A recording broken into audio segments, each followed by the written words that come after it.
Let's see how to insert rupee sign in your Excel or other documents.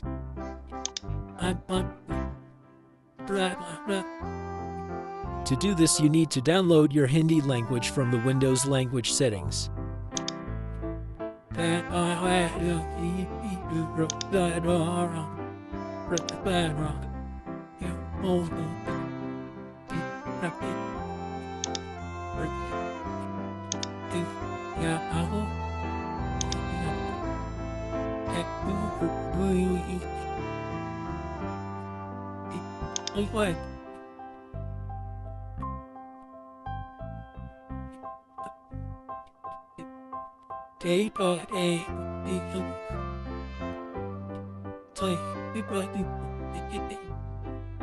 Then the keyboard language will be visible in the taskbar.